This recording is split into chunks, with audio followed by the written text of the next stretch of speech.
going to be a bumpy night. What's going on, everybody? This is the Laugh Bunker podcast. Glad to be back. It's been about, what, 2 weeks, Paul? Almost since the last couple episode? Weeks, yes. Yeah. Technical difficulties. Technical difficulties, scheduling, blah, blah. But good to see you. Life. Good to see you. This is it's a brand new week. It's a good new week. How's everything? Oh, really? It's the end of the week, but yeah, cool. That's true, actually. Yeah. How's everything going? Just, excellent. Good. Just tired because the work's been just crazy. I mean, I'm talking about some of the craziest stuff that I have experienced in the industry, hotel industry. What's been different this past couple of weeks? I know our old location is only running about 10 to 12%. They went back down?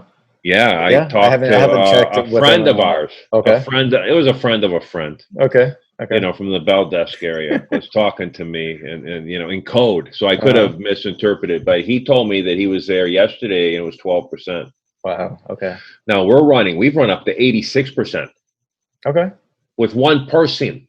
And at the desk. And everything. That's tough. So when I show up at 8, it can be zoo time. Yeah. And the bullshitting and hanging with the people, loving it, making people laugh. I like this. So yeah. I get this call that there's a fight. Women are fighting on the 8th floor, whatever it was.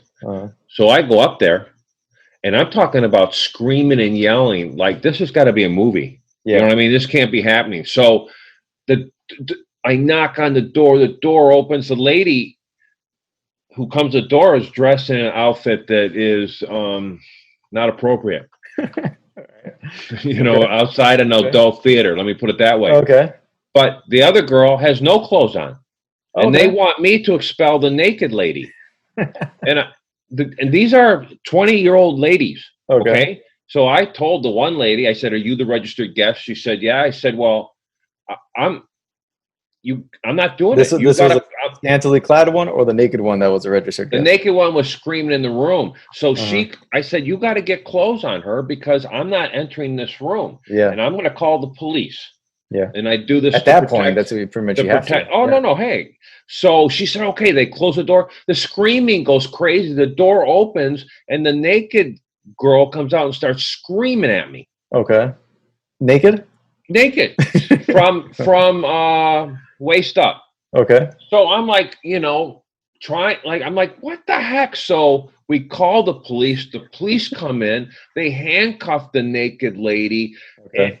And, it was so out of control. 2 or 3 hours of my night of dealing. Now, how long did it take for the cops to get there? Cops were there quick because we're right around the corner. Right. Okay. From the station. Yeah. And truth is that the PPD, they are right on. Every time I've dealt with them, they're gentlemen. That's good. But this guy, they finally told the girl, "Hey, you got to be quiet. Yeah. Or you're going to jail."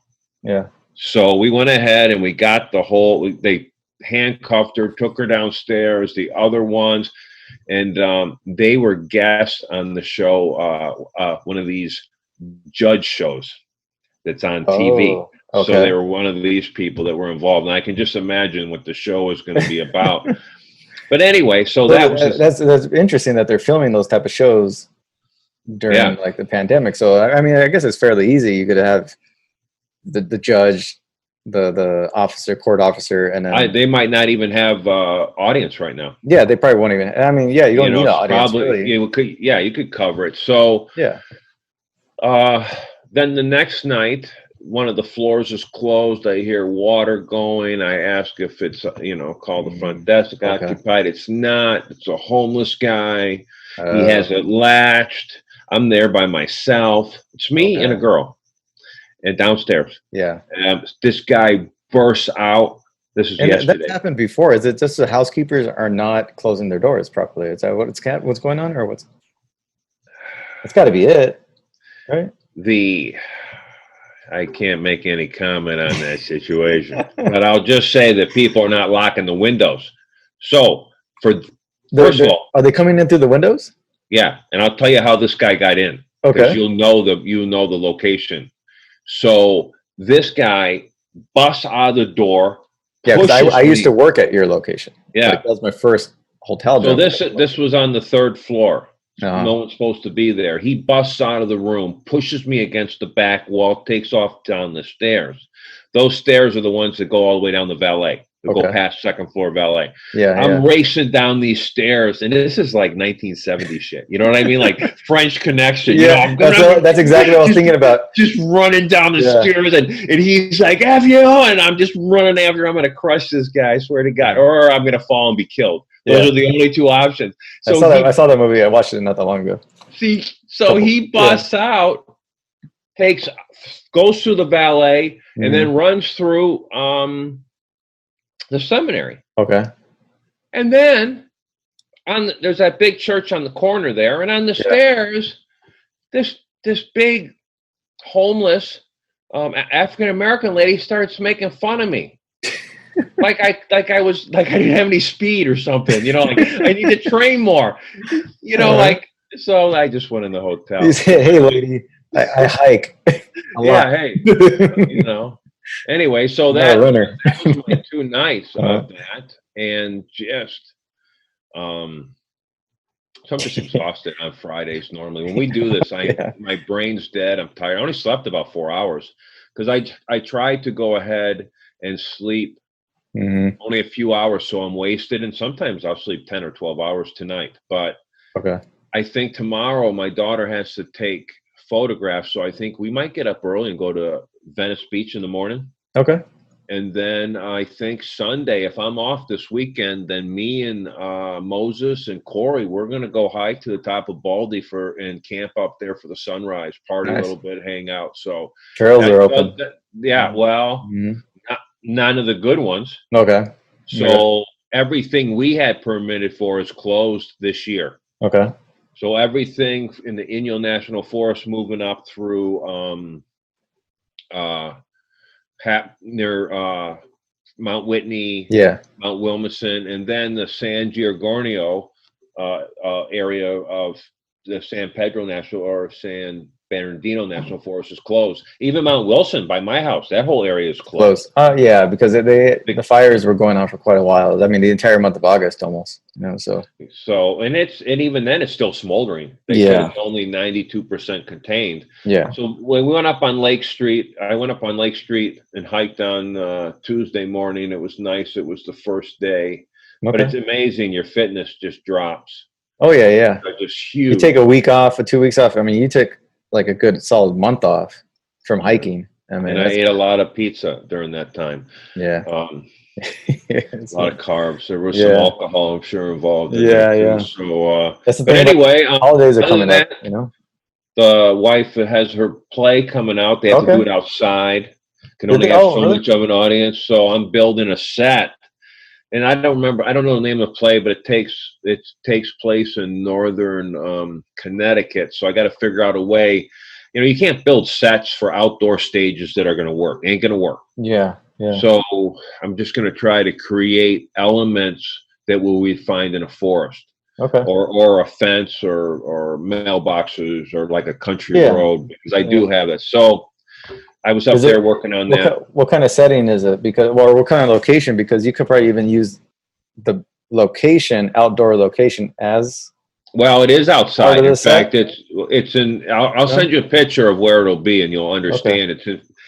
The problem is the structure behind it, which is this villa that's fashioned after a famous villa in Turin. This rich guy built it years ago. He owned all that property and then gave it to the Roman Catholic Church. And that's how the Immaculate Heart or Sisters started that school. So that's where, but the villa there, it's magnificent. It's like you're in freaking Rome. And if you Google the villa at Alverno, you'll see the pictures. You're like, I've always wanted to shoot. My wife more than me, because I don't follow horror, but she said, we have that whole location. If we had a story, we could go in there and shoot a horror film in one location. Yeah. And there's some creepy shit in there. Okay. I mean, when you go down into the basement, where the old wine rooms were and different things, and there's passages. Plus, it's just creepy because of what it is. Tons of stuff been shot there. Yeah. Legally Blonde was shot there. Oh, nice.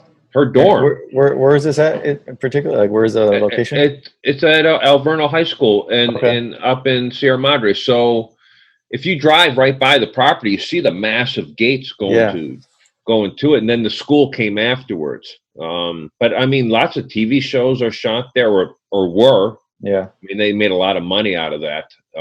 Is your wife a big horror person, like horror fan? Or it's like she entertains the horror movies and she would say living with me would be the horror, but not horror as in a prostitute. Though I will whore myself out for pizza and candy. So but no, she does, and she likes thrillers. So since we're talking about our media, a show I once a week I try to hook up with my wife and watch what she likes. And so she brought this show to me called Evil.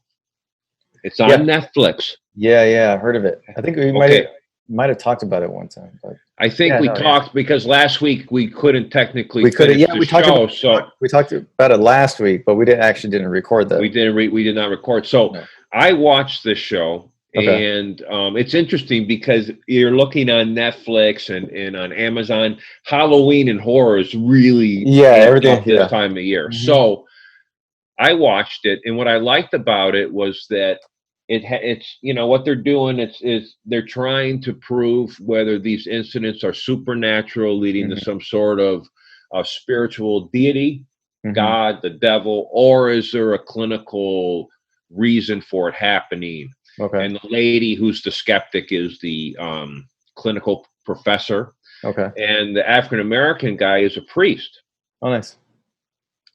And I like it because he's a flawed person, which we all are. And I respect his faith.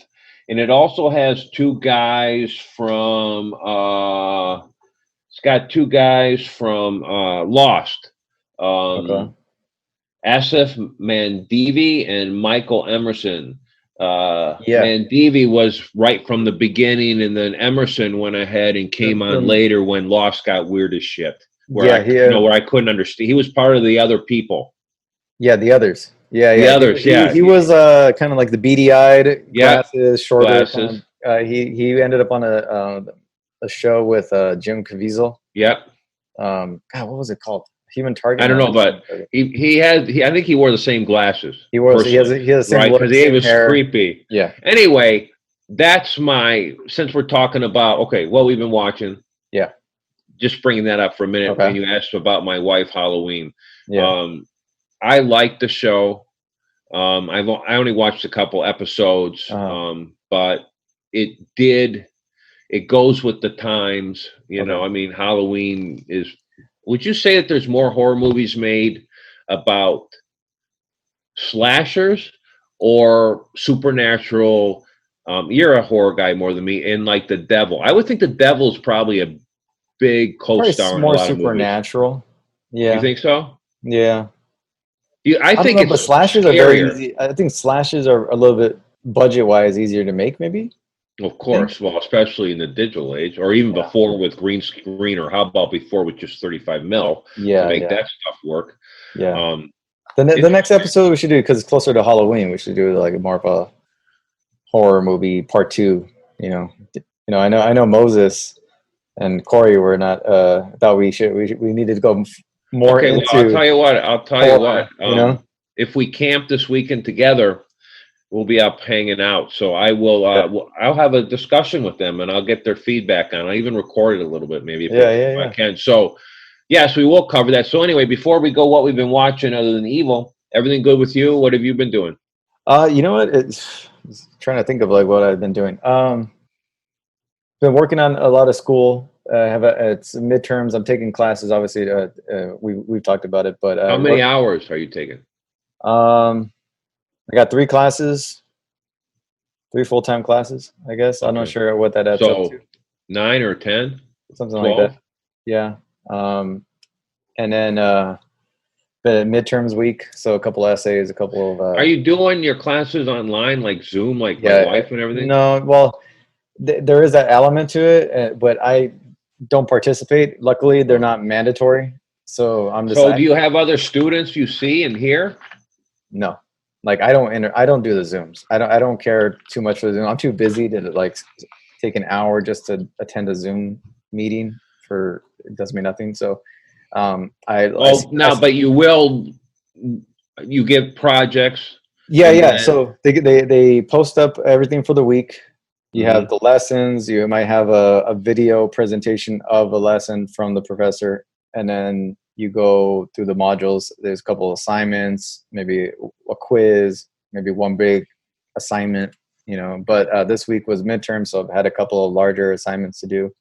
Last night, working on a script. I got 4 pages out of 5. It's about 5 to 8 pages that we're What software are you using? It's a website called, let's see, let me get the name of it. It's right here. I actually have the link up. Writer Do It. Yeah, Writer Do It. I use the Professional. Okay. You know what happened to me? When I moved, I wasn't a writer when I moved out here. So I had this program called Scripts. Okay. And it was started by the Ed Norton, the writer, the actor. He's in your movie. He's in your war movie we're going to talk about today. Private Ryan. Well, he co-sponsored this because he did a couple independent films as a writer-director himself. Yeah, recently. A couple of them were pretty famous, though. Yeah. One might have been called The Irishman. And but not that. No, not that Irishman. No, but no, it's something about an Irish family. He he just recently, right? Yeah. Well, I mean, within 10 years or whatever. Oh, okay. But he had this company called Scripted, and you paid, I don't know, it was like 99 cents a month or whatever. Okay. Yeah. They crashed. Oh. And I had not backed up tons of freaking work and lots of other people. So what they did out of fear of massive lawsuits, or that's what I suspect, they went ahead and they gave everybody free Writer's Duet Professional. Oh, nice. So that's what I had. Now, if you went to school, when I took the script writing, screenwriting, I didn't take 1 because I was above that level and I submitted work. So when I took 2, they had a code for, it's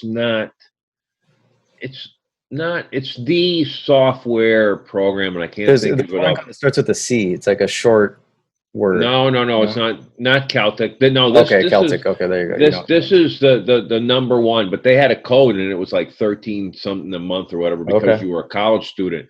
And what was nice is that translated to storyboards. Okay. And I'll look up the name of it and tell you. So right. Anyway, so Writer's Duet works, but don't put it on your app on your phone. Oh no, I'm not doing because I dialed or I opened it up and erased half a scene of a script. Your butt was swiping right, swiping left. Yeah. My butt is a little bit. Butt follows cancel culture, so it just wiped it out, and it doesn't even exist anymore. But weird letters that I don't know what the hell the code is. But anyway, that's good. Yes. So I, you know what? The truth is, if I was a rich person, and someone gave me a lot of money right now, I would probably go back to school. And I would like to go to big. I mean, if you asked me where I would want to go to school, you would laugh, but I would say Harvard. Okay. No. And the reason is that if you're going to go to the best, and I don't know, I enjoy school. I'm not a math guy. I like more literature, but I find when you're around competitive and smart people, you just to me it's a fuel. And I love it, man. I love when people are just bringing ideas and moving forward. I like it. So I find it very competitive. Would you go for a specific degree, or would you just go to like entertain yourself, basically? Enrich yourself. I'm pretty good at entertaining myself here in my own house in COVID. In fact, I'm a professional. But enrich yourself, I mean, in terms of with knowledge. It would be English. Okay. And the reason is that I don't understand or know all the principles of grammar. No, same. And so when you're writing dialogue or, I don't know. And I spent so much of my writing life screwing around. Yeah. And even I told you about a program that I use for editing. Yeah. It takes the writers have their own voice, and it takes it out because it corrects. And then you're like, are you correcting it because it's not colloquial correct, or it's maybe not appropriate, or are you correcting it because it's actually a rule? Yeah. So I would learn. I mean, I could probably do this online, but I would do English, because if I knew, when you know the tools and the foundations, and you build off that, grammar, then my writing is just, potentially just explodes, because I'm not spending all this. And you know how OCD I am. Yeah. No, I'm very similar. Like it's like, I don't know if it's like a creative thing, but even when I was like younger and I used to draw a lot, I hated when people would look at my stuff, or like I'd get nervous about, even in school, people reading my writing, even though I knew it was fine. Like grammar wise, I was always like just worried that they were just going to pick it apart. And even in college, when I was doing the internships, to write like a small paragraph that I knew that was going to go on the official website, it would just freak me out every time I had to do something like that. And then like my superior or supervisor would end up having to read it. And then, I just hated it. I had 2 internships, and the second one, especially, I had to do a lot more writing for that one. And I knew my writing was okay. But to have somebody read it, and it had to be put out quickly, it was pretty nerve-wracking at times. So I don't know. I think it's just the same way. Grammar. I'm not an expert on grammar, and that makes me nervous when people see a lot of, when I have to present writing. Well, when I went to even my wife proofreads it, I get nervous when she looks at it. Oh, my wife is. She's a lot better at it than I am. My wife is, she's on a whole other level when it comes to proofing. And it's funny, because sometimes she'll also try to take the voice out. I mean, there's a lot of liberty with also grammar, with the semicolon and different articles. But it's something that it's like having the right tools. Yeah. Like for me to come to your house and fix something, well, I have the shit. So, it just, when you have the right tools, it makes things easier. And to know English. When my wife and we went to college for a couple semesters to study Spanish in Chicago at Truman College. And I was doing it because I was traveling a lot and climbing in South America and Mexico a lot. And I don't expect anyone to speak English where I go. And plus it keeps you safer if you know what's going on. Yeah. So we were having to do these dialogues and monologues. And finally the professora lady said to my wife, "Your husband slaughters Spanish." And then my wife said, "Well, you ought to hear his English."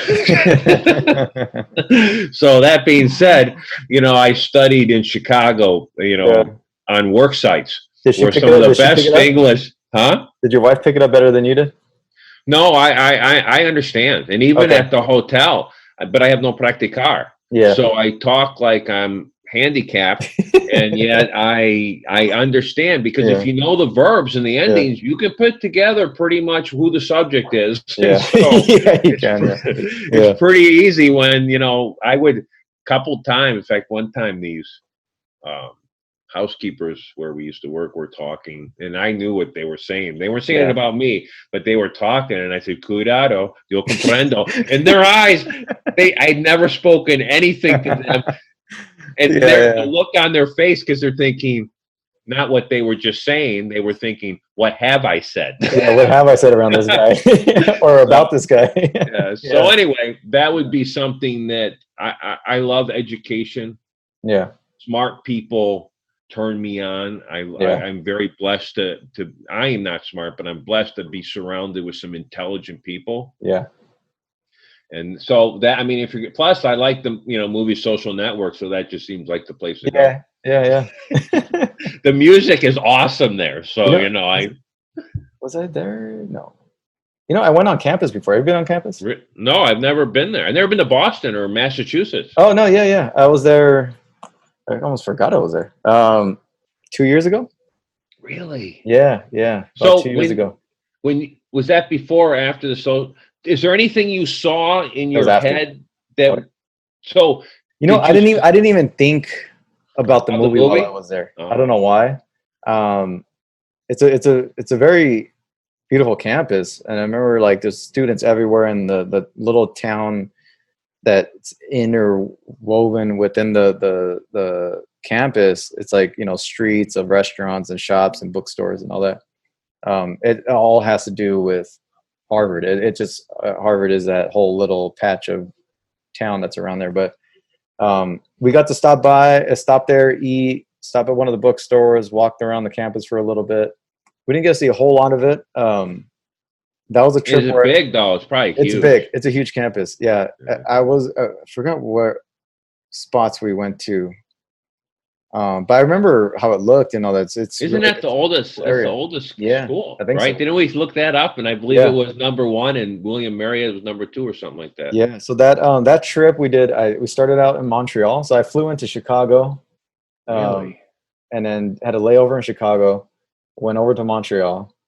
I enjoyed Montreal. It was pretty cool to see. Like my mom and sister went up there a lot when we lived in Michigan. They liked it too because of the French feel and the different vibe. It's a different vibe. It's got that. It's a mix of English and French up there.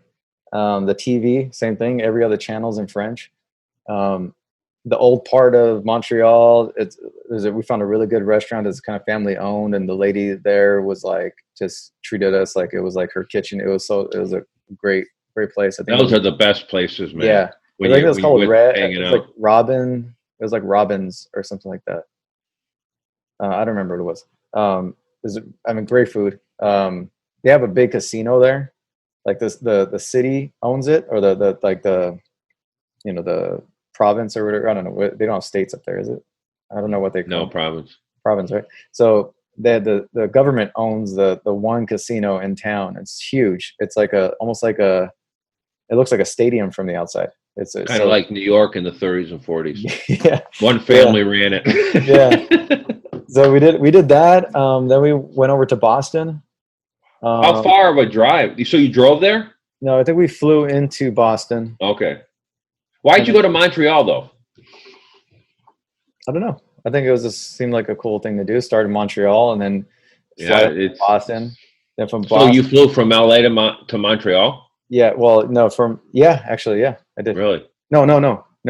New York to LA. So it was like a 3-city trip. So Montreal, Boston. We went to Salem. I think Rhode Island's right there too, right? And then they're all over there. There's a bunch of shit. Then, nobody knows where they are. And then to New York.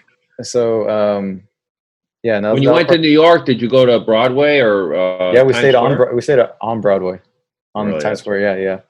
I wouldn't suggest that. That was the second time I've been to New York, and that was the first time being that close to the Times Square area. It was at the Marriott Marquis, which it's huge hotel.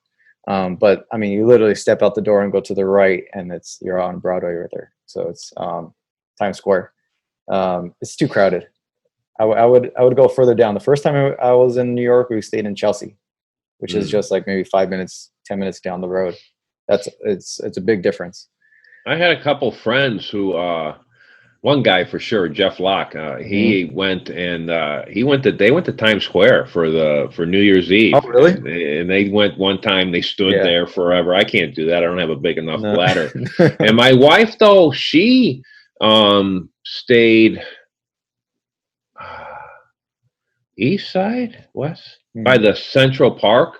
Okay. Yeah. And then stayed in Brooklyn with some students ex-students who go to I think Columbia. Okay. And they went ahead or no, NYU, sorry. And they went they would take the train in. When we have someone from New York, I love it. I mean, you want to think about people. They're very straightforward. Yeah. Oh yeah, you might not like what they say, but at least it's not the BS of LA. Yeah. But I mean, when I always ask where people are from, it's my favorite thing in the hotel, and they say, well, I said, where were you born? But when I was talking to these guys, 2 guys from Brooklyn the other day, and that's such a badass name, Brooklyn. Brooklyn. And I said, that's the most badass. And they said, no, Bronx.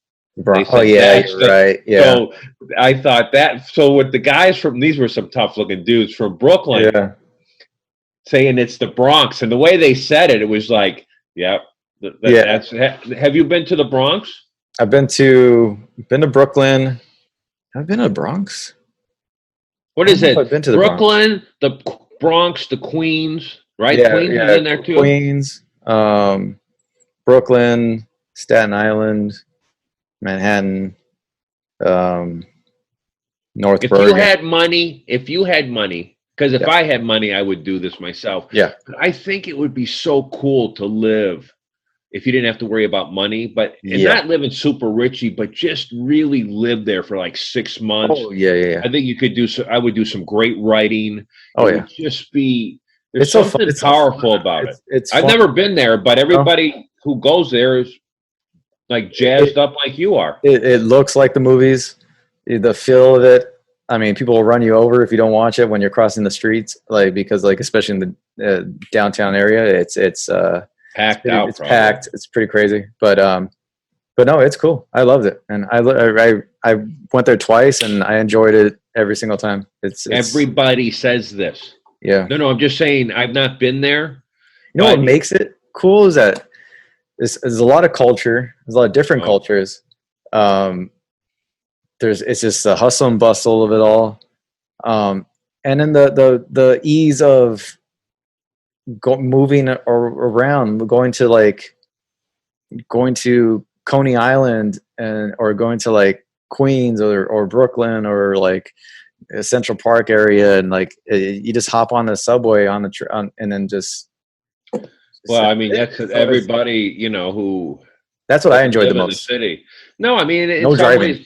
That's what Chicago was. Yeah. I mean, we lived a couple blocks from the L train that ran all the way from Evanston all the way down to Indiana. So we never drove in Chicago much unless it was a job or whatever because the parking. So that is nice.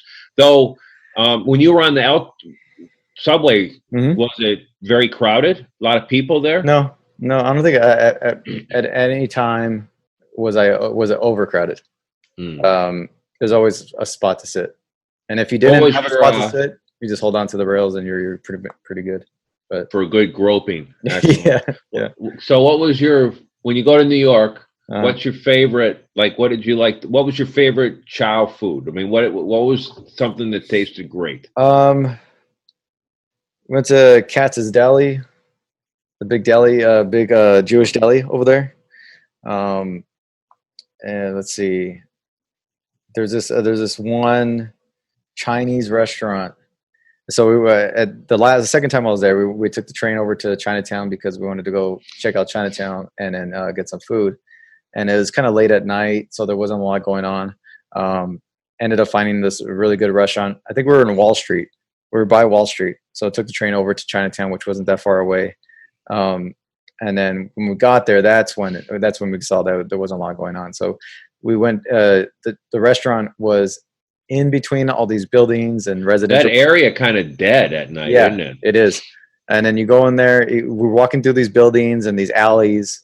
It's kind of sketchy, and I mean, you could have easily been mugged at any time. Some of the businesses were closed, some were open. Imagine walking in that in the 70s. Yeah. And so this restaurant is down in the basement. I'll send you a picture of it too. What was the name of it? I just looked at it. I just actually looked it up the other day, for memories. But it was down in the basement. So you go down a flight of stairs, open the door, Chinese restaurant. I was telling. It's funny because I was telling people, the group I was with, I was like, they're like, oh, where are we going? Because I picked the restaurant. I'm usually like the one that picks the restaurants. And are you good at that? Yeah, I think I'm good at that. Yeah. And I have a friend, Kurt, who is not. Oh, really? In fact, every time he's picked something on a climbing trip, it is the worst food. Really? But how did you? I mean, yeah. You don't go to Western Colorado and get Thai food. No. Not in a mountain town. Yeah. You know what I mean? So anyway, but would you go back there? Oh yeah. It was great. What did you have to eat though? A variety of exotic kind of Chinese food. I mean, not your typical orange chicken, I was telling you, because it was kind of sketchy going over there, that I told the group I was with, I was like, don't worry, because they're not that type of like adventurous with their food. I was like, we're in this kind of environment. Really? I told them, we're in this. You want to come over to my neighborhood? Yeah. I went to a restaurant the other day. Not only could I not read anything on the menu, there's nothing in those pots I've seen before. This is this kind of place. But you get down there and you could tell it's kind of the big local spot, because you have the owner with like the local politicians and this and this. Oh, I mean, if it's by Wall Street, that's where people are. That's their clientele Monday through Friday for sure. Yeah. So it was cool. And I told them, I'm like, listen, this is the type of place, the food's going to be good. I guarantee it. If you don't have a roach that crawls over your foot, then, or like they don't have a C letter on the front of their window, then you know, then you know it's. Is there an app? I mean, is it an actual grading scale? Like, is it a Scholastic? Because I've never seen a D. But the place is good. The place is good, and then it was great. What's funny enough was that they had some bowls that were clean, and there was a little dead spider in the middle of the bowl, and and I was like, see, there you go. You know this place is gonna be good. And then I will tell you that when I was in high school, I cooked, freshman year in college, I cooked at an Italian restaurant, and I had cut my finger, and I had a big bandage, and I was making lasagnas, and I lost that bandage on either 8 to 10 trays, and I just moved on. Yeah. It was a little chewy. It was the cheese was chewy on that lasagna, but no. After you work in a restaurant, man, by the way, it's like working in the hotel. Yeah. It takes the magic a little bit. Yeah. How many restaurants have you worked in? I worked in, I don't think Subway or any of those kind of places count as restaurants, but I worked in at least one. My first job was a pizza restaurant. It was really? Like a home, like a family-owned place. Yeah. Oh, that's awesome. Was the pizza good? Pizza was good. Yeah. Did they have the big ovens? They had the big pizza ovens and stuff? They had the big pizza ovens. I probably even have like a scar still across my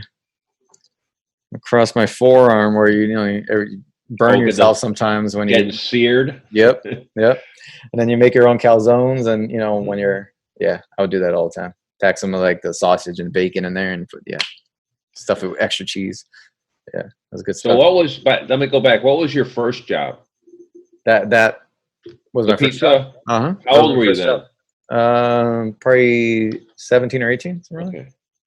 Yeah. My first job when I was 15 was baling hay for our neighbor. There was no hay where I lived. It was a very nice neighborhood, a very upper class, nice neighborhood. But he owned a big farm on an island off the coast in Lake Michigan. So we went out there by boat, and I baled. He had this big thing of hay out there. It wasn't really an island. It was more of a isthmus, I guess it would be called, because it did have a little bit of a connection. But so I did that, and then I was a bus boy at Mr. Fable's at 16. And then after that, though, was pretty much all cooking. And the last restaurant I worked in was that Pietro's, the Italian restaurant, freshman year of college. So I worked short order mostly and worked the line. Pietro's, though, I was a prep cook. So I learned a lot of the basics of Italian cooking. Yeah. They didn't have pizza there, though. Okay. So, but it was more at an Italian place, huh?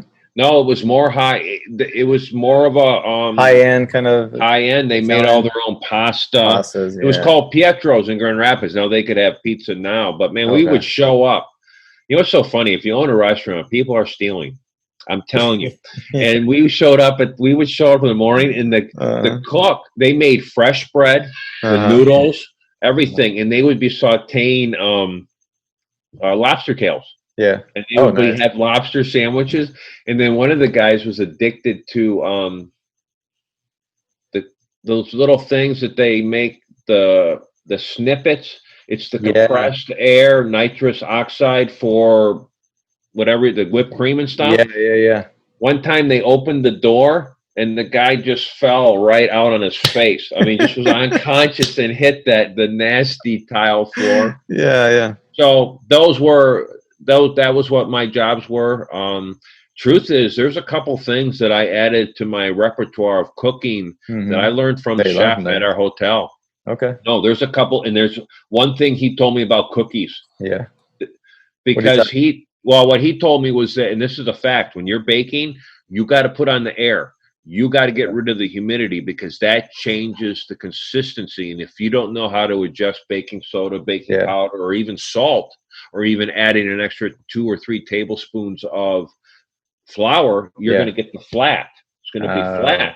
He told me when he went to school, it wasn't the Culinary Institute of America, but where he went to school, when they did pastry and baking, they had to wear winter coats because it was so cold. So when I bake, I turn the air conditioning on for an hour. I usually spend that time cleaning too. I mean, when I cook, because I was cooking for other people, man, I was bleaching or baking.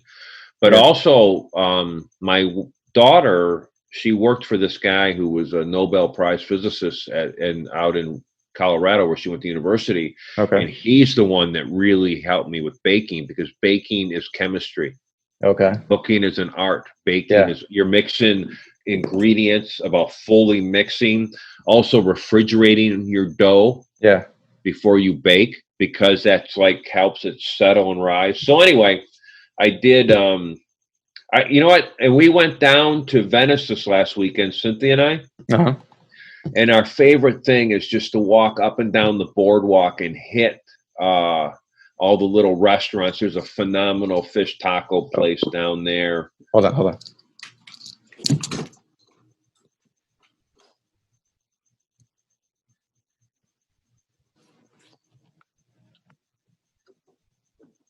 Oh, dude, over here. It's in the back.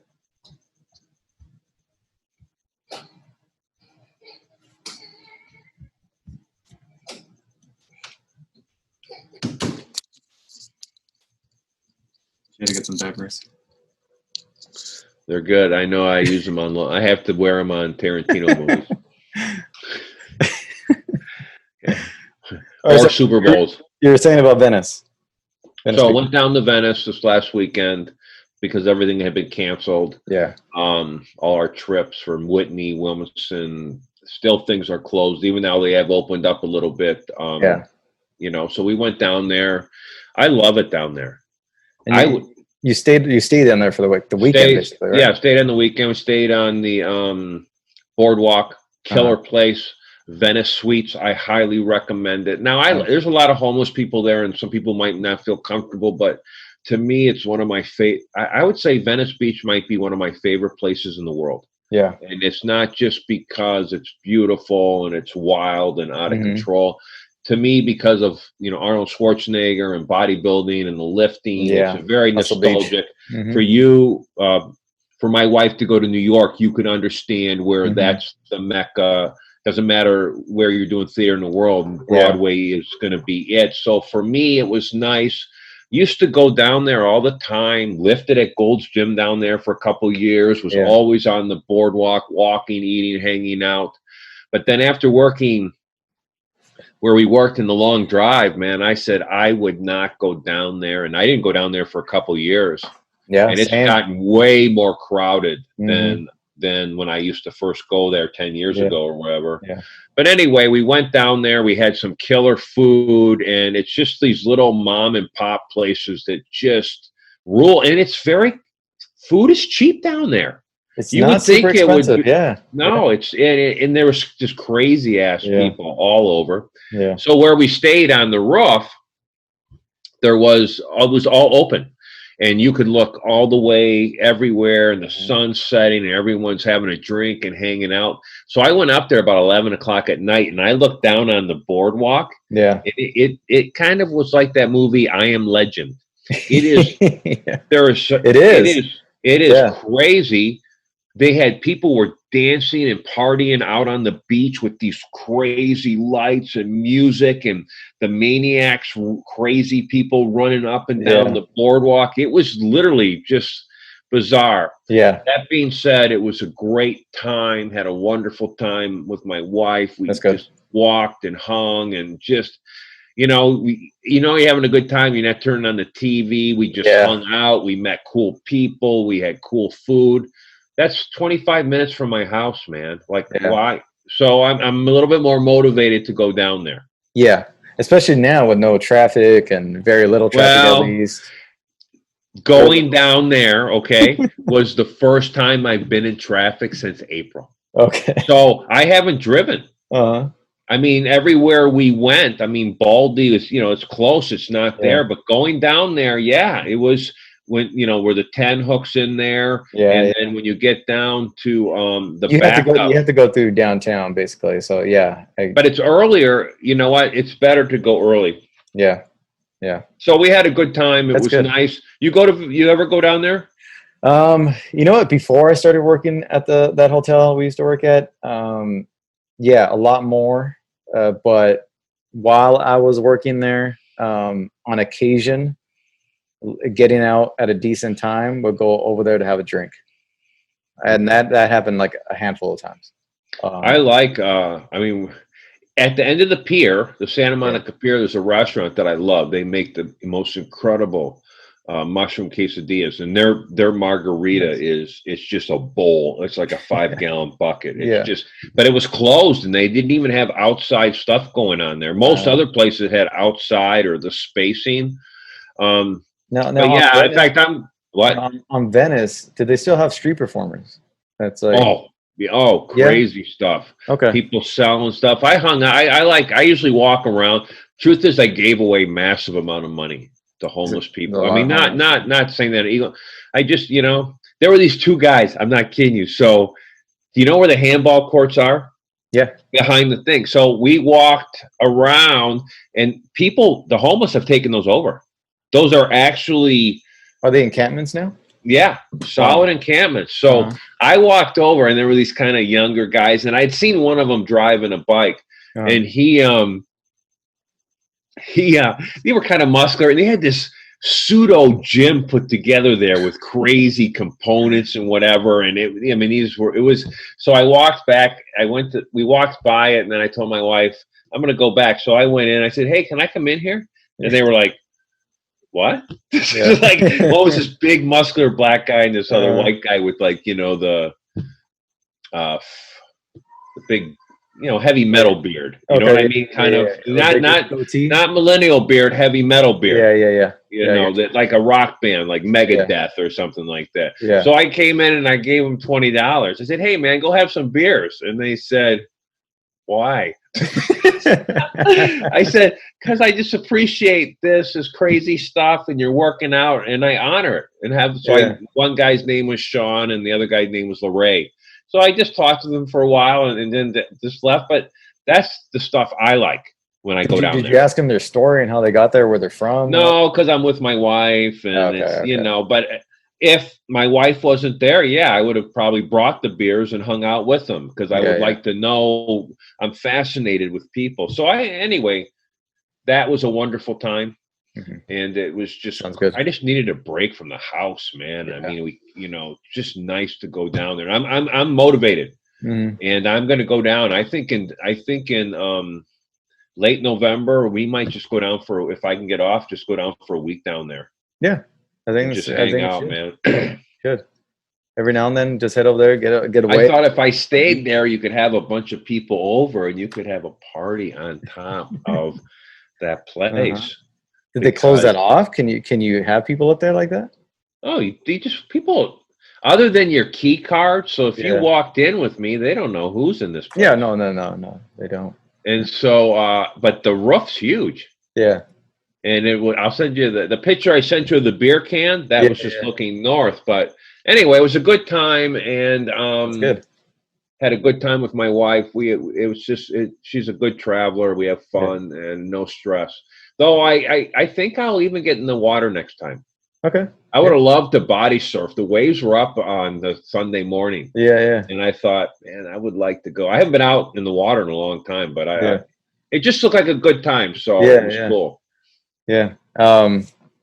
Last time we went on a hike, I ended up going out into the water because we went down into this cove area, and this was by Palos Verdes or whatever. It's Oh no, I have never been over there. yeah, it's there's a cove there. I'm not rich enough to hike over there. No, you had to cross the highway to get to it, but it was nice. It was like it was good. It was a big secluded little cove. It was nice to jump in the water. I haven't done that in quite a while, but well, you know, yeah. I mean, I went through this surf culture thing going to Mexico and stuff, climbing, surfing. It's, you know, my dream, or still would be, but it's a different situation now. But I always wanted to spend my winters in Puerto Escondido and my summers in Aspen, Colorado. Okay. That to me is my life. Surf all winter, hike and climb all summer. Yeah. And I mean, I just now the Oaxaca and the Portal area is massively cartelled. Yeah, yeah. It's a whole other ball game down there. But going down there when we went, me and my wife. Yeah. When we first went there, you couldn't fly there. We had to fly into Acapulco and take the second class bus that was so out of control with my wife.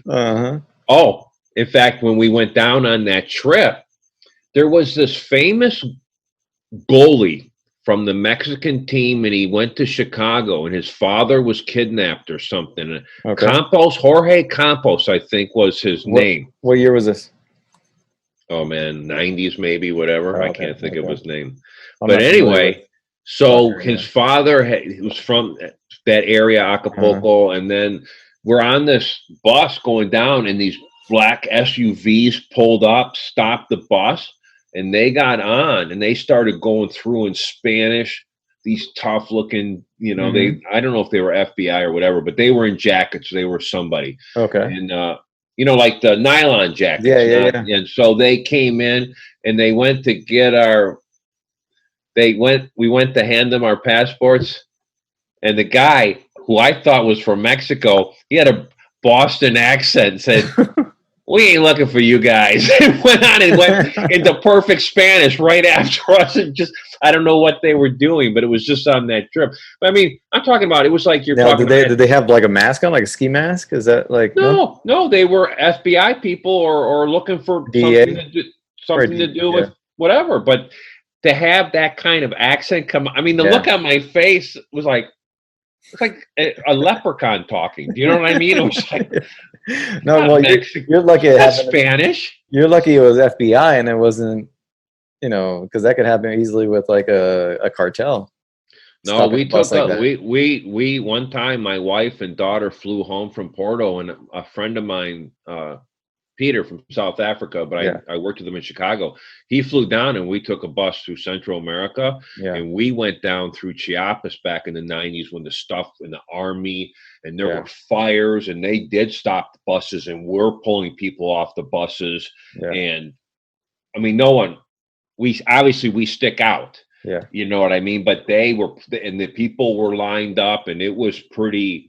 In fact, and one time I was in Mexico City 1 or 2 years after that, because we went and climbed the volcanoes, and we went to the presidential palace or building. It's by the big square in Mexico City. It has the famous Diego paintings when you walk in, the famous paintings. Yeah. Well, a riot started in that square, and they closed the gates of where we were in the building and took us downstairs, and we came out 3 or 4 blocks in an alley up this thing, and then head on to a main street. So, you know what though? I never felt uncomfortable ever though when I was in Mexico personally, and I don't know if no, you different. Know, for me too. When I was there, or whenever I'd go down there across the border, and it never really dawned on me to be fearful of anything really. And then I have family members that would go there all the time, and it was like really nothing to them. But and even just or family, like friends or whatever that weren't necessarily Mexican, they would go down there and they. Oh man, we used to go. You know? We would go down to Monterrey, and we would do mission work from our church. Yeah. We climbed the volcanoes and guide people on the volcanoes outside, both outside of Mexico City, and then down in Pico de Veracruz, Pico de Orizaba. And then we got hooked on to this Puerto Escondido and surfing, and we stayed in a bungalow hut. Yeah. And it was just a different time. But it was a different time too. It's a different time, yeah. And the violence goes in waves, it calms, and then it goes a little bit higher up. So I mean, did you see who they just arrested? No. Minister of Defense, the Mexican Minister of Defense, from the one president, Nito. Yeah. For the cartel. They arrested him. They arrested him at LAX airport yesterday or 2 days ago. We've seen enough narcos to know that somebody turned on him. Something. But anyway, he got taken off a plane. Oh. At LAX. They're waiting for him then, huh? Yep, totally waiting for him. So I had there was a high school in my high school. There was a teacher there, and he was either a sub or he was like relatively new. Like I think he was a Mexican national, kind of lighter skinned, blondish hair. But he had his. I think he ended up getting killed down there. He ended up on the road. And he got pulled over, and whoever he got pulled over by ended up, and he was with his family too. Well, there was a bunch of surfers hurt, but down in Rosa or down at the end of the Baja. Yeah, there was a problem with that. But I never felt a couple times. One time we went to this place called Porto Anhao, which was south of Puerto Escondido, little bay area. But I wanted to go to this beach called Zipolletti. It's kind of like the hippie party beach. And so I told my wife, I said, I'm just going to walk down. And why I possess, now imagine this. So I left them at this resort, a little restaurant area. And I said, I'm just going to walk and check out this other beach. Yeah. All I have is surf trunks, money in my surf trunks, and my rainbow leather sandals. So I'm walking down the road. In a jungle. Now think about this, by myself. Yeah. So I'm walking, and this Mexican guy comes out, and he speaks kind of English, whatever. He looks like a university student. Mm-hmm. And I said, I'm going to Zipolletti. He goes, hey, man, I'll show you where it's at. So I'm not thinking. All of a sudden, there's 2 guys. Then there's 3 guys. And then at the top of, and it keeps going like this asphalt road in the jungle. Yeah. And then at the top of this one hill was this guy with a big ass stick, and I thought, "Oh man, I'm getting it here. This is where this is stupid. Why am I doing this?" And I'm thinking, "How is my wife going to know?" Whatever. Anyway, it turned out that there was nothing, but I just had built the fear. It could have easily been something though. Oh, totally. Yeah. I took a taxi back, by the way. I didn't walk. So we went to this beach, and there's just people selling big bales or bags of weed and just crazy and drinking. It's kind of like the hedionistic. It probably would be a Latin Burning Man. It's kind of that feel. You would feel like that. It was just crazy. Yeah. So then I walked back. Would I do that now? No. Would I drive through Mexico now? Probably not. Probably not anymore. But anyway, on a side note, our friend Ramon is back in town. Oh, cool. And we are going to be putting together the Godfather film series at his man cave again. Right. So we'll all be getting together and go over there. Nice. But anyway. Oh, but what have you been watching? Let's get back to what you've been watching. Okay, so we talked about Evil. Yeah. Well, because this took 2 weeks to do, I've been watching tons of stuff that I can't remember. Almost too much for me. But there was a couple things that really stuck out. I watched Rocky a couple times. Okay. The Sylvester Stallone movie. Yeah. Iconic. It's just great. You top 5 sports movies we talked about, right? Maybe. Great story. It's the Chuck Wepner story with Muhammad Ali. And this is before pay-per-view, when you could watch the best in the world on Friday nights with Howard Cosell. And won Oscar. The guy who directed it, he did all the Karate Kid movies. Okay. John Avildsen. And Stallone wrote the movie 3.5 days. They wanted to pay him $150,000 for it back in the old days. That is a lot of money. Yeah. That's over what the WJ norm is right now. Yeah. And he said, no way, you can't have it unless I act in it. Without that, we're not hearing Sylvester Stallone. We're not, yeah. So I watched that. I love that movie. Makes me feel good the whole time. I watched some NFL. some of the Patriot stuff, and then I watched The Hangover. Okay, love it. Now I love this movie, and this guy, this Todd Phillips, who did the Joker. Yeah. I mean, and you know why he did the Joker? Because he said we can't make funny movies anymore. That's what he said. That's his quote. Like for that. Yeah. Because he did Hangover series, and then one of my favorites, Old School, with Will Ferrell. And you know what? I love Luke Wilson. Yeah. He doesn't get his due because his brother's the maniac guy. Yeah. But I like him way better, and he's solid. Yeah, his comedic, like, dry sense of humor his look with his eyes. His look, yeah. You know, he doesn't have to say. He doesn't have to say a lot. Yeah, and it's got he had a reoccurring guest role on the '70s show, and oh really? Yeah, he played Ashton Kutcher's brother, his older brother. Really? So at his for him to do that shows what a class act that dude is, obviously. Yeah. But great movie. But so I did watch it. I think The Hangover I think it's one of the great Vegas movies. And I am. That's right. You can count as a Vegas movie. That's its own category. There's movies that are just revolve around Vegas, and that's definitely, I think, it just seems like it represents. Mm-hmm. The epitome of craziness, or what stays in Vegas. I think it has no weak link at all. One of my favorite Vegas movies, comedic Vegas movies, is probably National Lampoon's Vegas Vacation. Was Chevy Chase. Chevy Chase. That's probably one of my favorite Vegas comedic movies. Well, if I'm going to pick if you're going to pick Vegas, then you're a mob. I mean, you're really kind of hard not to go with the mob. You got Bugsy, you got Casino. I'm going to say my favorite Vegas movie is Leaving Las Vegas with Nicolas Cage, and he won the Oscar. That one's great. For it. Yeah. And it really, and I can't think, who is the girl? The blonde-haired girl, the actress. Leaving Las Vegas? Yes, I can't think of her name offhand, but she's just spectacular. Just rough and ready, and just Elizabeth Shue. Yeah, I mean, she just something very powerful in her performance. So that would be I go comedy with Hangover, and then there's a famous. What's the movie where someone dies and they in Vegas? Yeah, it's a comedy kind of movie.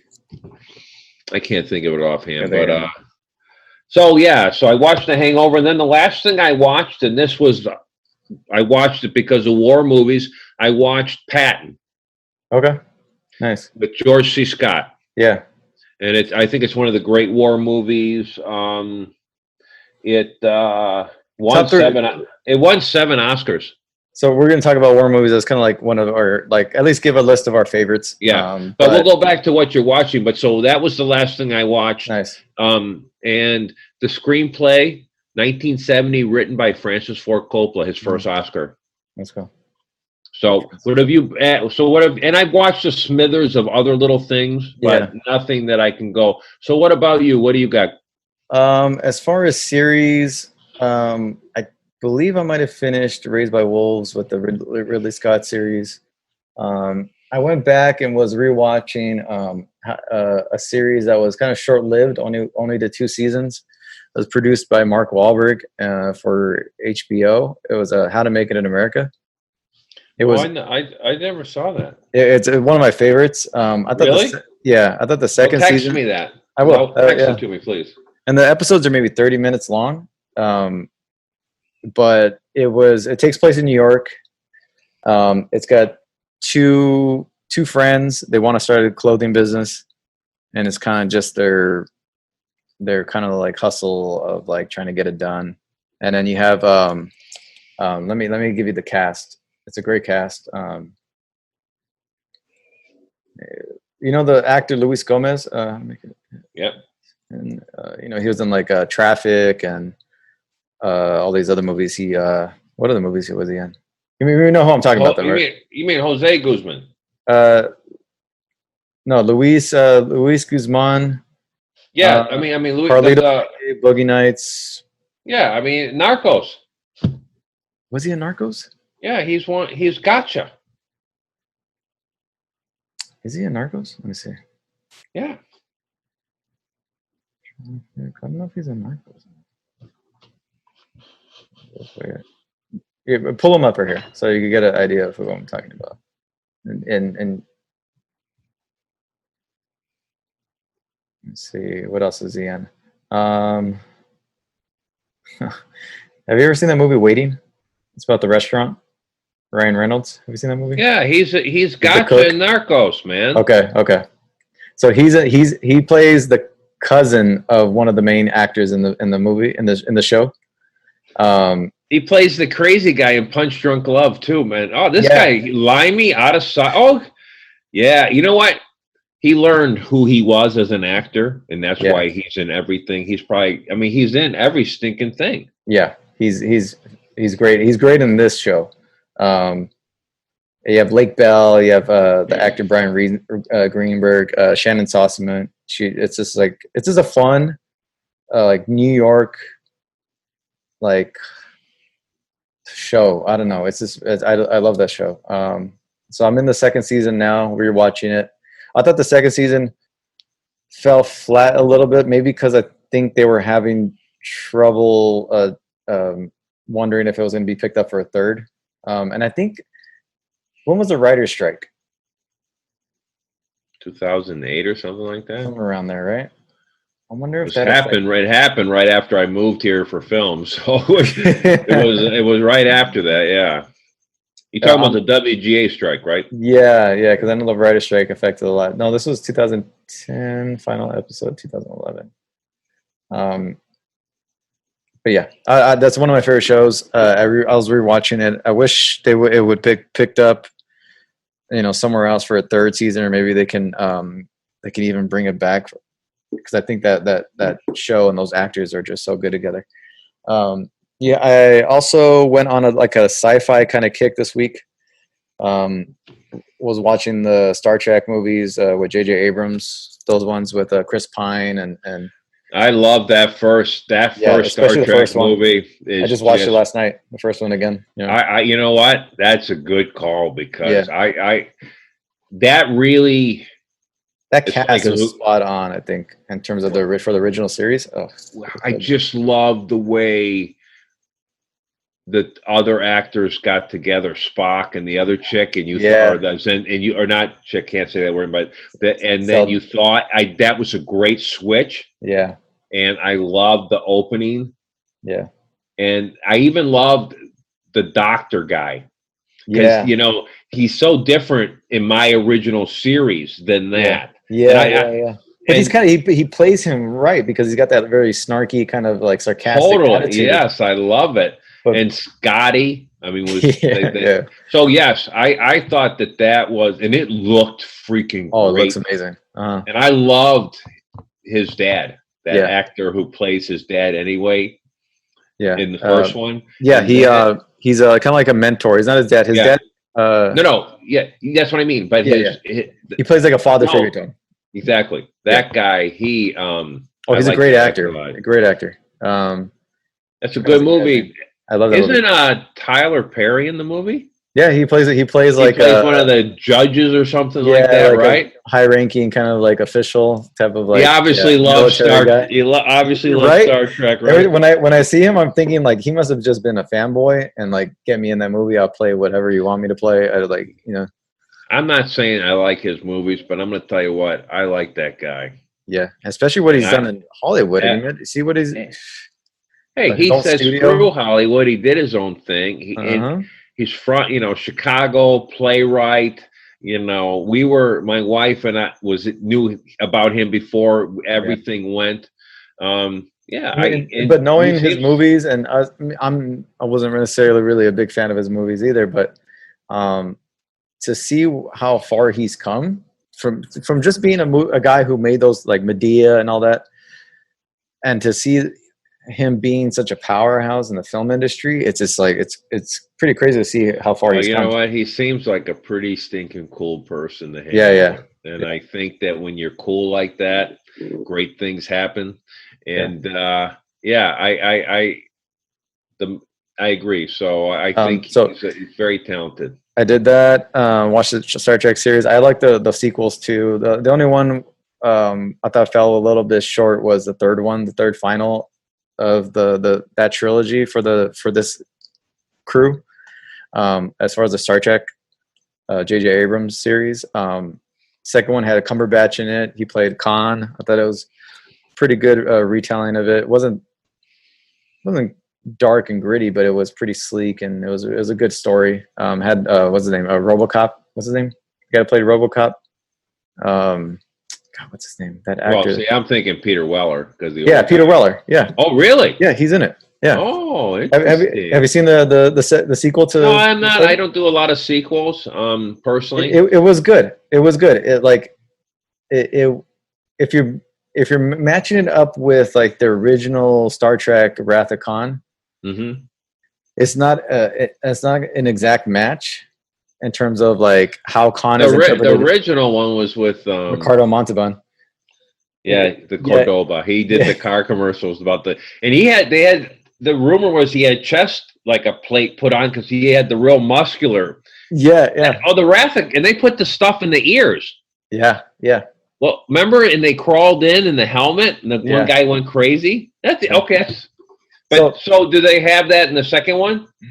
They don't, but they have the premise of his backstory of like the lost crew, and he's like the main guy of that lost crew, and they're like trying to get their revenge, and so it's a good movie. I enjoyed it, and with Peter Weller is in it, and he plays a fantastic like side villain too. I don't want to give it away. Did you see the RoboCop with him, the original? Yeah. That's pretty good, don't you think? It is, especially the first one. Yeah, the first one. The second one was great too because they had that big giant robot too. I love it. I like the bad guy in the first one, Clarence Boddicker, who was on the '70s show. We were talking about. Yeah. He's even on the '70s shows. He's scary. Yeah, I know. Like he could get up and beat everybody's ass, right? I know. Seems like a small guy, whatever. Oh, and he was the dad. Since we're Dead Poet Society. Was he in Dead Poets? He's the father of the actor who kills himself. Oh, okay. Oh, remember he plays that role pretty well too because I remember he was kind of a hard ass and didn't want to. Yeah, we pulled his son out. Remember? Everybody leave the. Yeah. So good stuff. I would suggest give the sequel to the Star Trek a try. I think you would like elements of the movie. The third one had a different director. It had one of the Fast and Furious directors, one of the main guys in it. It's a little bit of that feel to it, which I didn't like. But it was still kind of like a fun little Star Trek movie. It wasn't the first two had a more serious tone to them. That one had a little bit more lighthearted tone, which I preferred the other two. But and then I went on continuing my sci-fi. While viewing, I went back and watched two of Luc Besson's sci-fis. Fifth Element. Rewatched Fifth Element. I actually bought them on Amazon because they were having like a discounted weekend of Amazon Prime Day. So I bought Fifth Element and his follow-up kind of sci-fi movie, Valerian. Okay. It kind of fell under the radar. It was huge budget. It was based off more like a international French comic book, but I guess he was a fan of growing up. But it was almost like a $300 million budget with marketing and filming and all that. And you could tell in the movie, but I think where it fell short was there was elements in there where they probably could have cut out some scenes, maybe 10 minutes or so out of the movie, and got to the point a little bit faster. But they kind of they put the movie on unproven box office actors. They're young actors basically, and then when I think they're great in the movie. I enjoy them. You had first time actor model Cara Delevingne, she's fine in the movie. I thought she was a pretty decent actress for really being her first go. And then there's this other actor, you might have seen him before. He's like a little mini version of Leonardo DiCaprio. He looks like Leo too. His name is Dane DeHaan. Dane DeHaan. Mm-mm. He looks like a mini Leonardo DiCaprio. He's been in several movies. He's a pretty decent actor. But I thought the movie was fun. I enjoyed it. I enjoyed it enough to watch it, and I've watched it twice this week. And watched it and liked it enough to buy it. I don't think it's as good as Fifth Element, but well, it's a pretty spectacular piece. Yeah, that's kind of a harder one to measure up to. But I thought it was a fun little sci-fi movie, and it had like a lot of big world elements, and it have Clive Owen in it. He's in it. I love that guy, man. Ethan Hawke's in it. Oh, really? Yeah, you have several big name actors that make cameos that are pretty interesting. You have the singer Rihanna. She makes a small little cameo in it. So it was a cool movie. I enjoyed it. Especially for the visual effects, the worlds. It's a very fun movie. It's not a perfect sci-fi movie. It's not as good as Fifth Element. Don't hold it up to that, but it's pretty decent. So that's kind of like my stuff for the week that I've been watching. Well, I like that you watch it a couple times because it does make a difference on. You miss things. I try to catch the first one overall. Yeah. And then I watch visual, but then I'm really into the dialogue. Yeah. It means a lot. I really appreciate this well-written dialogue. Yeah. It's very fascinating. Plays are all based off of, great dialogue. So but I don't watch a lot of sci-fi stuff as much. Though I do love, obviously, the Terminator series and, parts of Star Wars and different things and Marvel and just different things. I like, it has to have good elements that I can connect to. Yeah. So really, we'll talk a little bit here at the end, pretty much at war movies. War movies. War movies we can go on. We say this every time and we'll go back to these again. Yeah. But it's interesting. I grew up obviously a lot earlier than you. Mm-hmm. And so I grew up during the Vietnam War. And it was on my TV at dinner time, the body counts. And I remember this whole deal. And we had a lot of soldiers and we bought the bracelets for the MIA. So a lot of the war movies that I like are really based off of Vietnam. In fact, my number one is Apocalypse Now. Okay. And that's by Francis Ford Coppola, obviously. Marlon Brando, Martin Sheen, Dennis Hopper, Harrison Ford's early movie. Yeah. I mean, it's pretty much talks about how crazy Vietnam was. And I love the one scene where they're on the river and there's a guy with the machine gun and he's this big black guy's blasting stuff. And they go up to him and they say, "Hey, where's your commanding officer?" And he says, "Shit, aren't you him?" Just like, just the chaos. So Vietnam based, that's going to be my number one movie. And it's because of Marlon Brando, but it's also because of Francis Ford Coppola. And I think the opening sequence with Martin Sheen by himself in a room, and the way that the fans, the ceiling fan turns into the helicopter. I mean, I think the first 45, the orchestra music, remember the jungles blowing up. I like the redo also, where he remastered it and edited it and put it out because it has a couple more scenes with Duvall. But that pretty much is going to be and I know it's number one. Number two would be Schindler's List. Okay. I mean, that's war, and that's the casualties of war. It's a Spielberg movie. We don't need to go on about it. If you don't know what Schindler's List is, you probably, I can't hang out with you. And it's Liam Neeson and Ray Fiennes all black and white. The only splash of color was a little girl with a red jacket, which is a memorable scene. Well, that's because that's always been, and it's Spielberg was asked why the red, and there was always speculation that Elie Wiesel, the famous person who was in the camp and had hunted down Nazi criminals, the last time he saw his sister was in a red coat. Oh, okay. Spielberg said no, but first time that was seen, and everyone's read that book. It was a book we read in high school years ago. But that was the scene. It's just, I mean, it's a powerful movie. It's a powerful movie, yeah. You know, I would like to go to Auschwitz. Yeah, yeah. I have the friend I talked to you about who lives in Poland.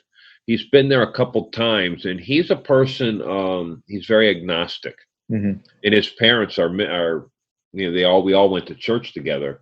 Yeah. But he said that when he went to Auschwitz, he said I could see that there is a supernatural. Yeah. Because the vibe there's so heavy. Then I go to Full Metal Jacket, another Vietnam movie for me. That's a great one. It's, you know, Stanley Kubrick, one of the great directors, and it's the opening, the drill instructor, Lee Emery, who just felt was the instructor. You just can't beat that. Vincent D'Onofrio. He's such a classic.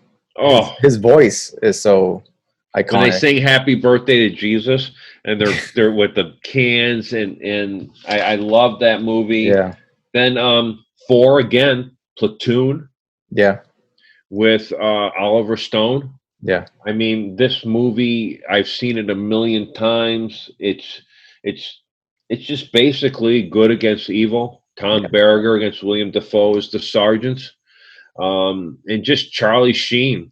I remember in that great movie, kind of weird that his dad did Apocalypse Now and then he did Platoon. Yeah. Oscar winning. All these films are Oscar winning films. And then the last one is The Deer Hunter. And again, Vietnam movie. You look at Robert De Niro, Meryl Streep, John Cazale, Christopher Walken. Yeah. And it's just written and directed by Michael Cimino. And what's interesting is John Cazale, who was Freddy in The Godfather. Yeah. He was dating Meryl Streep during The Deer Hunter. He died of cancer, and she was at his bedside when she died. That's so and that guy is such a short-lived career, but like Godfather, his Dog Day Afternoon, you know, Deer Hunter. I mean, the top, and these are all top 100 films of all time. Yeah. And was a huge theater guy. Yeah. So his level of acting, you could just tell. Well, he's New York. Yeah.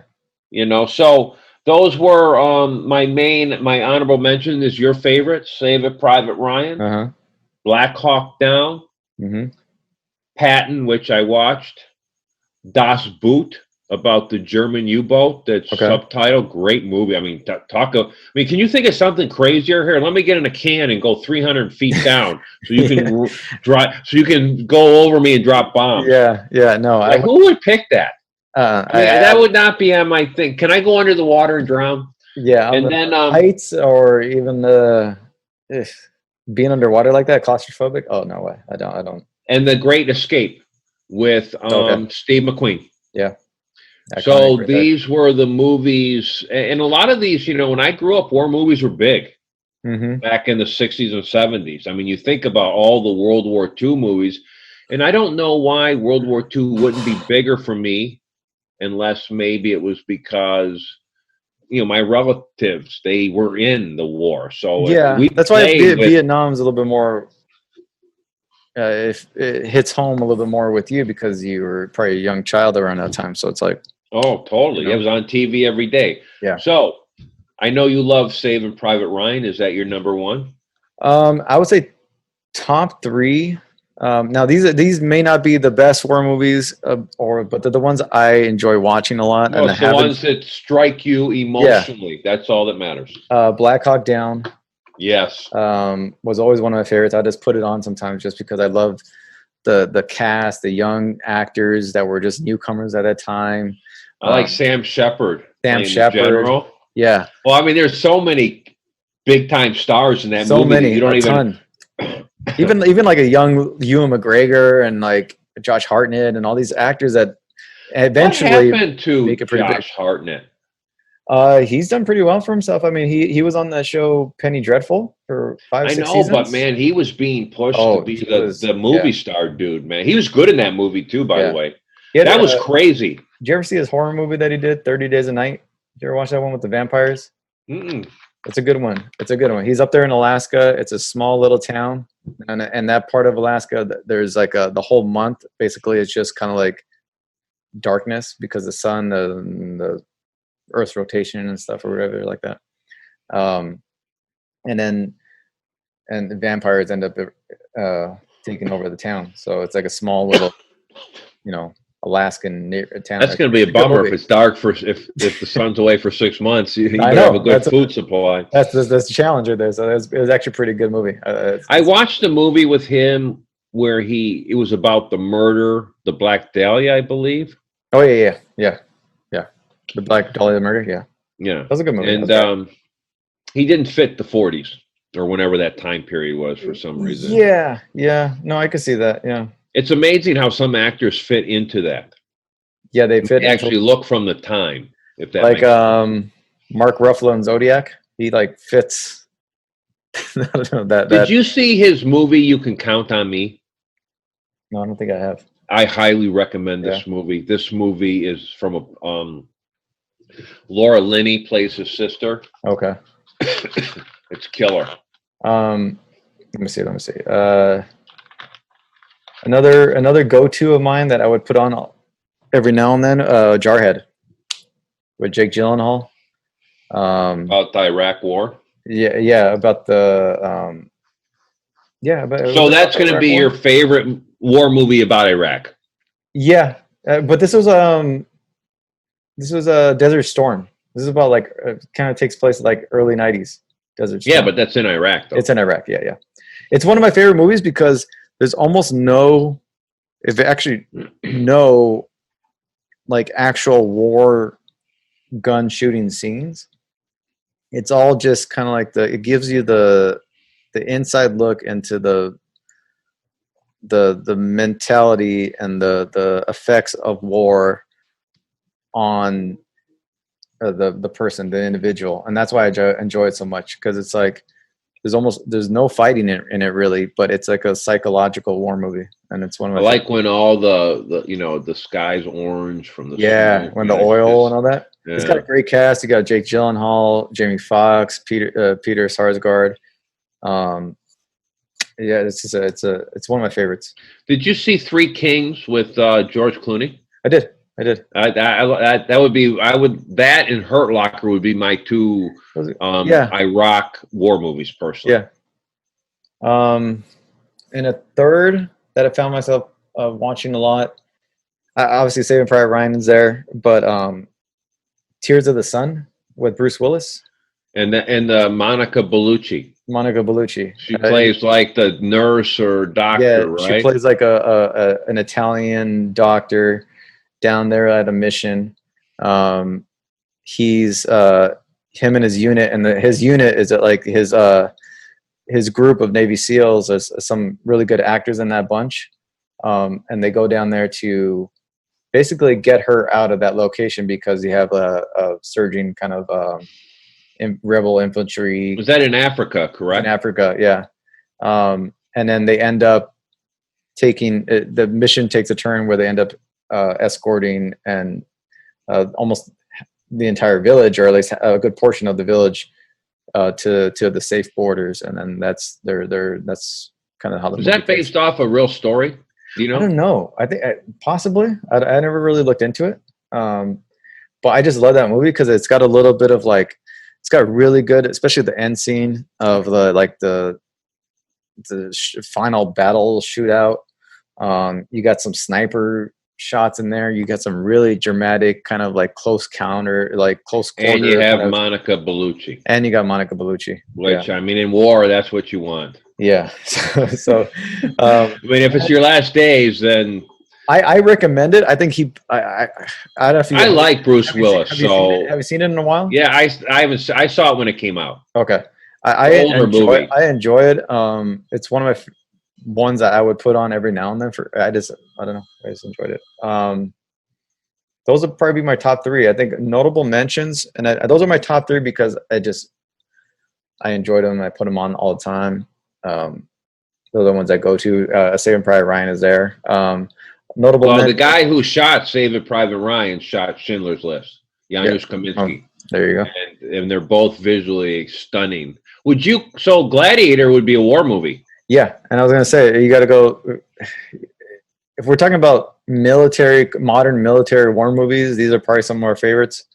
Well, then Last of the Mohicans would be a war movie also, because you had the French and Indian, you had the British and the colonization. Then you could go The Patriot with Mel Gibson, war movie, great one right there. You could go the movie 300. I love that movie. That was just on TV today at lunchtime. I was watching. There's a kind of a actually a movie taken from kind of actual events, interpreted from actual events, I guess. Another modern I worked with a lot of guys who were vets in the trades back in the 80s in Chicago, and let's just say that we needed to be taking care of these people. Yeah, it's true. They said that, the statistic is over 30% of the homeless population in America are ex-veterans. No, I think so too. I don't think we do enough. And yeah. So that's my social statement of today. But no, I worked with the guy years ago who had been in the Tet Offensive in Vietnam. That was the crazy attack during when they were supposed to have and he had his best friend killed, and people who knew him before he went in and after, everybody there, he's not the same person. Yeah. No, it's true. It's true. Have you ever thought about being in the Army when you were younger or anything? Yeah, when I was younger. Yeah. And this is like either debating whether I'm going to go to college or to the war, but when I was graduating high school, and even in high school, we were in deep with Afghanistan and Iraq, and I was just like, let me take my chances with college. So yeah. And in some ways, that when I went to school, it was more dangerous. My brain cells, really took a beating in those years, and it was very dangerous. Very dangerous. So notable mentions. I'm sorry. Enemy at the Gates. Oh yeah, Jude Law? Yes, isn't it Ray Fiennes? Ray Fiennes, yep. He's the other guy. Yeah, that guy's been in a lot of war movies, man. He must like them. He's in Hurt Locker too. Yeah, Ray Fiennes. Remember in that little area where the guys are pinned down, like they're like special forces dudes or whatever. Yeah, excellent choice. Behind Enemy Lines with Owen Wilson and Gene Hackman. Yes, I enjoyed that one a lot. Fury with Mel Gibson, with Brad Pitt. Is Shia LaBeouf? Yep, I enjoyed that one. I always say his name wrong. I hope he doesn't hurt me someday. But anyway, yeah, he did another tank movie, Brad Pitt. Did he? When did he do it? I thought he did 2 war movies in a row. He did one with Marion Cotillard. It was kind of like a. Oh yeah. It was more like a spy, more spy-ish. Yeah. Which you could throw obviously Glory. Oh, I love that movie, I'm going through a list here right now. See if some of my favorites stand out here. Did you ever see Free State of Jones? Is that with McConaughey? Yeah. No, I didn't. I'm not a big Civil War guy for some reason. That was pretty good. You know what? A show that I highly recommend. This is more Revolutionary War. It's called Turn. Oh yeah. Have you seen it? Yeah, I did for a while. Oh yeah, that's one of my favorite. That's one of my favorite, especially with the Patriot and all that. That's one of my favorite like genre of war movies. Is the Revolutionary War movies. Well, then that would the Last Mohicans would work there for you. Yeah. But Turn, I thought is just a great series overall. Just the cast, the storytelling, and even down to the last episode, the last scene, the way they ended the show. I think it was like a 4 or 5 season series. Yeah, I enjoyed it. It's one of my favorites. Well, we grew up I mean, because my mom was from Washington, or Yeah. the Maryland, D.C. area, and Frostburg. We as kids, when we went on a vacation, we always went to historical areas like Jamestown or Williamsburg, or Washington D.C. So we were historically, the Revolutionary War is, and I read a lot because I went through a period of reading about guides and a lot of people, and like Daniel Boone and different people, and it was interesting how that all. I mean, it's just amazing how things work out. I mean, what about communication? Here we are on a cell phone, and you're like, okay, get the bird. Yeah. Or it's crazy how not that long ago some of those wars were, like the Civil War, even the Revolutionary War, to where some of the veterans lived long enough to have their photos taken, or like some of the last Civil War person died in the 1960s or something like that. It was, I believe, right? Isn't that crazy? And then I believe that the last World War I person died within the last couple of years for some reason. Or one of the wars. The last Civil War, the Civil War. What year is it? Did you look it up? Yeah, the last person, the person, he died August 2nd, 1956. It was Albert Henry Wilson, born 1850. 1850, died August 2nd. Oh man, he was thinking a teenager in that war. Yeah. So when people think about almost 495,000 people died in the Civil War. Yeah, and if you look at the amount of people in the country statistically. They said there wasn't nobody.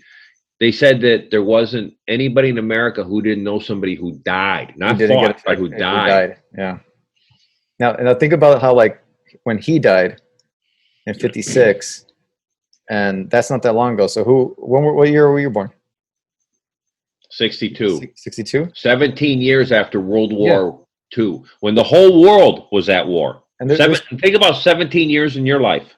Yeah, and think about, like, there's people still, there is obviously people alive today that were around when this guy was still alive that possibly knew him, and he was in the Civil War, and then they're now living their lives in 2020. It's crazy. And let's say let me look at the last living, what's another war? World War One. Well, no, Revolutionary would not be alive. I see the last Revolutionary War veteran died.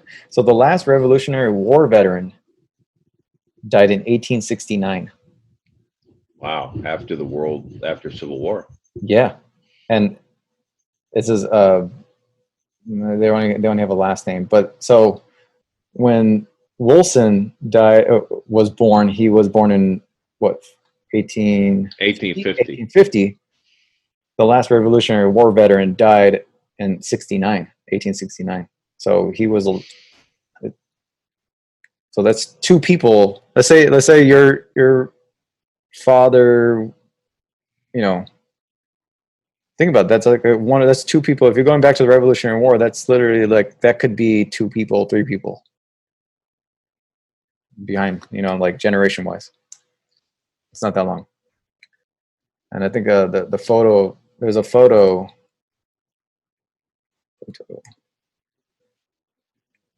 I'm looking stuff up here, but yeah, there's some of those Revolutionary War veterans. Obviously, they lived long enough to have their photos taken and their lives documented before they passed away. And they were, you should see some of these photos, man. They look like mummies, but yeah, they lived. It's crazy. It's not that long in between. Well, human nature can't be good for long. No. Unfortunately, but these are all good picks of movies, though, and it's interesting. I like. I mean, there's. I mean, how many war movies are there going back to the 50s and 60s? I mean, really, after World War II, I mean, you had the Korean War. I mean, just very fascinating. But my mom's friend had a friend after my dad died. She had a guy friend, and he had a farm that the back end touched Antietam battlefield in Civil War. Okay. Antietam battlefield was 8 hours or whatever, dusk to dawn or dark, 28,000 casualties in one day in that one battle alone in the Civil War. They were shooting, they would shoot like chains out of the cannons. I mean, it's just. Yeah. And that was fought in the old Napoleon area, so it wasn't like people were hiding behind stuff. They're just hot. I would go like, hey, why don't we use that tree, man? That looks awesome. Yeah, that's what I'm going to go over there and make sure everything's cool. That's why that movie, The Patriots, fun to see, because Mel Gibson uses that guerrilla tactics in war to kind of take out, the British soldiers that were still using the old school stand in front of you, shoot till like the last man standing type of thing, and he. And the accuracy of imagine if you had the accuracy of the weapons today. Oh yeah. That's why comparatively, it's staggering. Yeah. The amount of. I'm sure accuracy. Technology really changed a lot of those tactics too, because once. Hey, did you get your gun? No, not yet. No, it's I'm still waiting for. They're backlogged. Everybody's buying up guns right now. So I'm gonna try to get them. If I don't buy it there, I'm gonna actually see if I can get it somewhere else, because I kind of want it already, and it's not any it's more of just inventory. Everybody's buying up guns right now. Oh yeah, and then there was a massive lawsuit against Smith and Wesson this year too. Really? Remember? Okay. Oh, huge, because of one of the fatal mass shootings. They were put into a lawsuit. They had a big payout. So. Okay. Well, we live in a different time, man. All right, man. Good episode. Fun episode today, huh? Hey, good to catch up. Yeah, good to catch up. And the Zoom is 100 times better. Obviously, there's no problem. I mean, you can't have the cool background, but other than that, there was no glitches. I heard you continually, so good stuff. And have a good week, man. Yeah, you too. All right, take care. We'll catch up. All right.